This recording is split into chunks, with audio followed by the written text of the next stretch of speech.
Masih dalam kaitan nuzulul Quran. Jumpa sore ini kita akan bicara tentang misi-misi utama Al-Quran untuk umat manusia.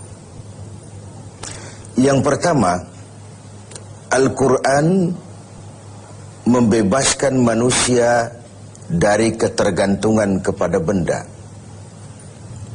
Membebaskan manusia dari kemusyrikan. 13 tahun misi Rasul sepanjang periode Mekah adalah upaya membebaskan manusia dari ketergantungan kepada benda, dari materialistik, dan dari kemusyrikan. 13 tahun selama di Mekah hanya menanamkan akidah, membina iman, meluruskan keyakinan, membentuk tauhid. 13 tahun digunakan untuk memasang fondasi. Karena bangunan Islam, disitulah letak fondasinya itu.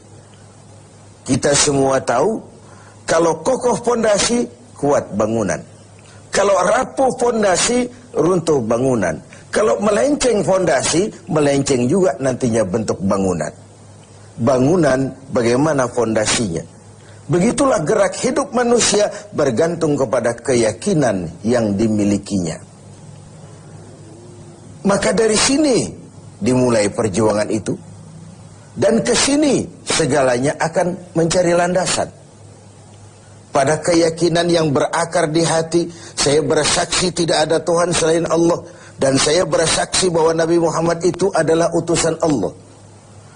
Berurat, berakar di hati, mewarnai kehidupan, dan pada akhirnya membentuk kepribadian.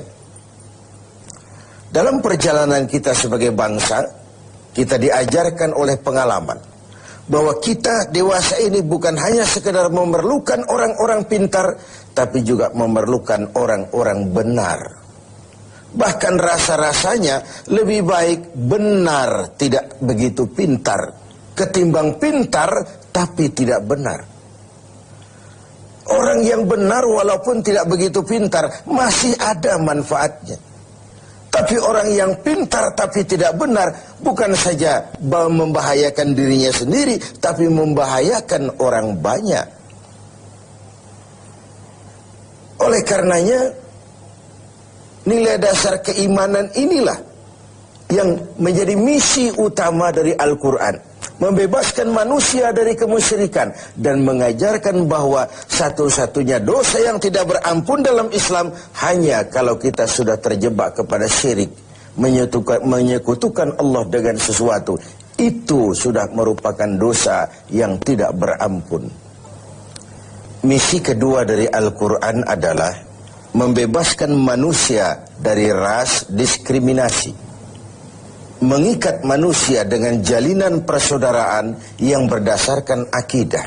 Bahwa dari manapun orang datang, apapun warna kulitnya, dari suku apapun ia dilahirkan, kalau akidahnya sama, itulah saudara kita.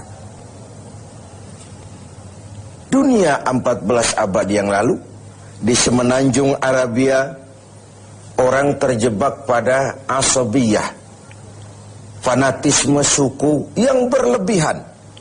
Tiap suku merasa lebih hebat dari yang lain. Sementara di belahan dunia lainnya, pertentangan antara kulit hitam dengan kulit putih, pengkotakan manusia dalam kelas-kelas tertentu, menjadi penyekat bagi bertemunya akar kebersamaan dalam totalitas kehidupan.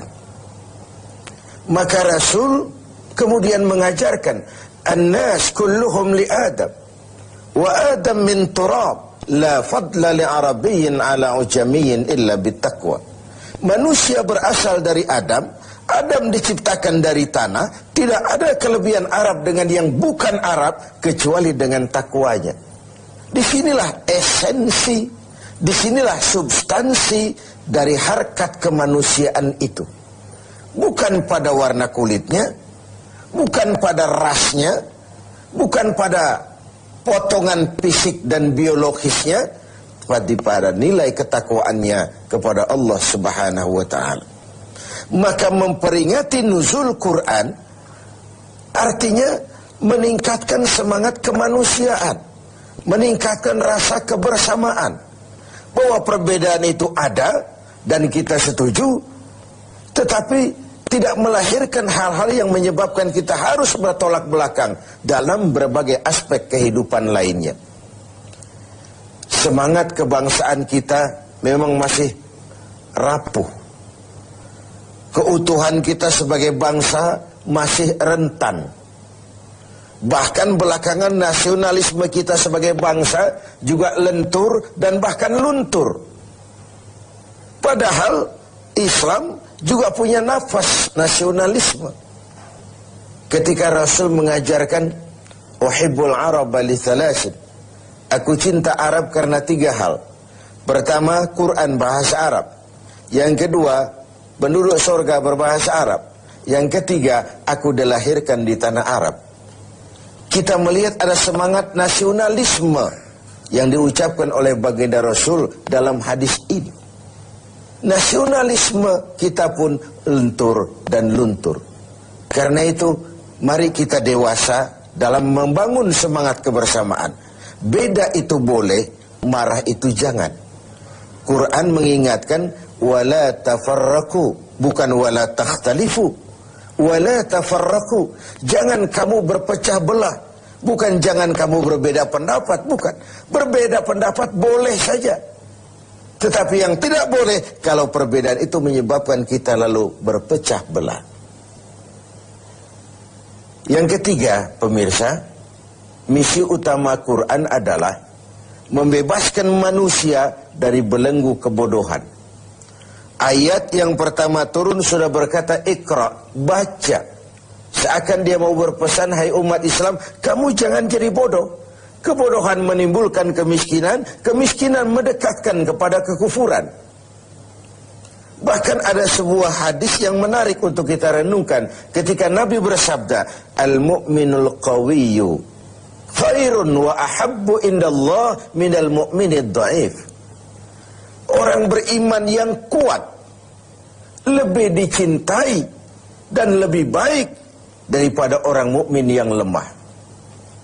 Lebih dicintai Allah daripada orang mukmin yang lemah. Kuat di sini apa artinya? Kuat secara fisik mungkin, tapi kuat ekonominya, kuat pendidikannya, kuat akidahnya tentu. Ini paling utama. Kuat semangat kebersamaannya, kuat.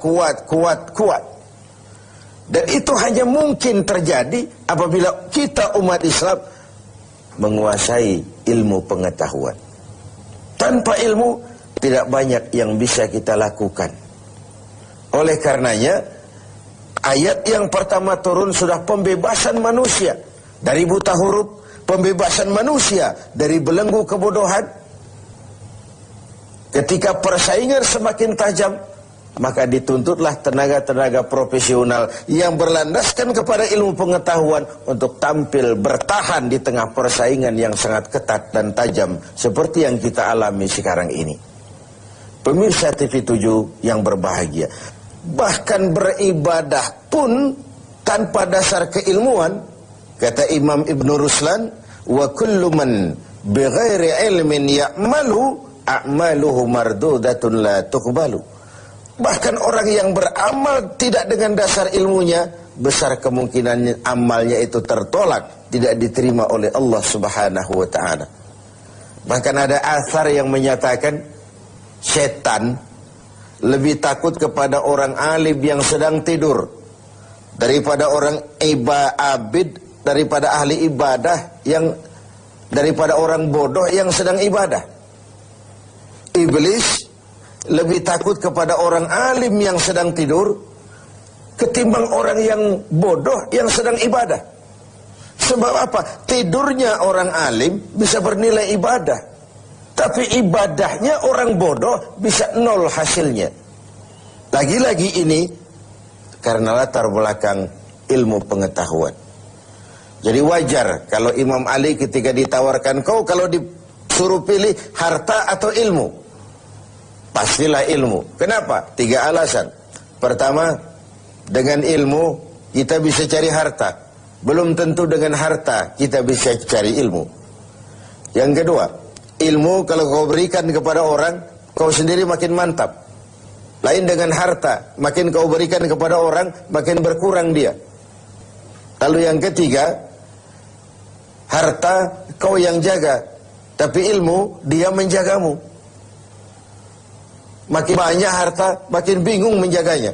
Tapi makin banyak ilmu, makin terjaga kepribadian. Al-ilmu khairun minal mal, kata Imam Ali. Ilmu lebih utama daripada harta. Karena 3 faktor itu tadi. Misi yang keempat dari Al-Quran adalah membebaskan manusia dari gaya hidup sekuler. Quran menjelaskan, awas, ada hidup sesudah mati, ada akhirat sesudah dunia. Dan tidak satu perbuatan pun yang akan terlepas dari pengadilan dunia. Pengadilan akhirat. Tidak satu perbuatan dunia pun yang tidak berakibat akhirat. Inilah yang menyebabkan lalu ada filter dalam meraih tujuan yang bersifat duniawi. Ini yang menyebabkan kita tidak terjebak menghalalkan segala cara untuk mencapai sebuah tujuan. Ada hidup sesudah mati, ada akhirat sesudah dunia. Kita akan bergumul dalam semangat hedonisme, sekularistik, materialistis, tanpa adanya keyakinan akhirat. Dan itu hanya menyeret kita dalam sebuah kehidupan yang penuh fata morgana. Yang kelima, misi Islam dan misi Al-Quran membebaskan manusia dari perbudakan, mengangkat harkat, derajat, dan martabat kaum wanita. Perempuan yang sebelum Quran turun hanya berputar di seputar dapur, sumur, dan kasur, diangkat derajat dan martabatnya ketika Nabi bersabda, perempuan adalah tiang negara. Kalau baik dia, baik negara. Kalau rusak dia, hancur juga negara. Mudah-mudahan misi-misi Al-Quran ini dapat mengokohkan akar